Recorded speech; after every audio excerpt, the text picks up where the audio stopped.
राधे राधे प्यारे दोस्तों। आज मैं आपसे बात करूंगी प्रारब्ध के बारे में। अगर हम प्रारब्ध की बात करें और एक वाक्य में प्रारब्ध को बताएं तो ये हमारे पूर्व किए हुए अच्छे या बुरे कर्म होते हैं। देखिए, जो जीवन पर्यंत हम कर्म करते रहते हैं ना, उसमें कुछ कर्मों के फल तो हमको तुरंत ही मिल जाते हैं, पर कुछ कर्म ऐसे होते हैं जिनके हमको फल तुरंत नहीं मिलते और वो जमा हो जाते हैं।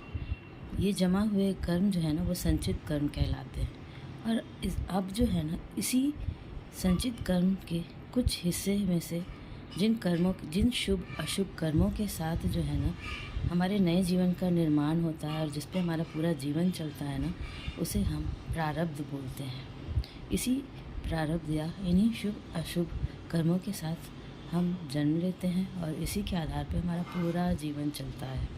जैसे आप देखते होंगे कि कभी कभी हमारे कुछ काम नहीं बनते, या हम किसी चीज़ में चाहते हैं सफलता मिले, उसमें रुकावट आती है, सफलता नहीं मिलती है, या जीवन में धन का अभाव आता है, या इसी तरह की रुकावटें आती हैं, या फिर कोई काम हमारा बहुत ही आसानी से बन जाता है, कोई भी चीज़ कभी कभी बहुत इजीली मिल जाती है।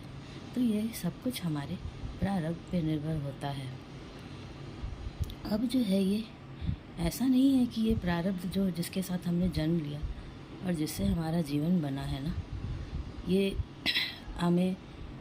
इसे हमें भोगना तो पड़ेगा ही, लेकिन कुछ ऐसी बातें हैं जिसका अगर हम ध्यान रखें ना, तो इस प्रारब्ध में फ़र्क आ सकता है। जैसे जीवन पर्यंत हम अगर अपने कर्मों पर ध्यान दें, हमेशा प्रयास करें कि हमारे कर्म अच्छे हों, हमारे कारण कभी किसी को दुख तकलीफ़ ना पहुँचे, अपने घर परिवार में हम अपने धर्म का ध्यान रखें, अगर माता पिता हैं तो पुत्र धर्म का, अगर विवाहित हैं तो पति या पत्नी धर्म का, अपने संतानों के प्रति धर्म का, और प्लस अपने समाज और देश के प्रति भी जो हमारा धर्म है, मतलब हम अच्छे कर्म करें, हमसे प्रयास करें कि बुरे कर्म ना बने, हमारे चलते किसी को चोट ना पहुँचे, हमारे से सेवा बने।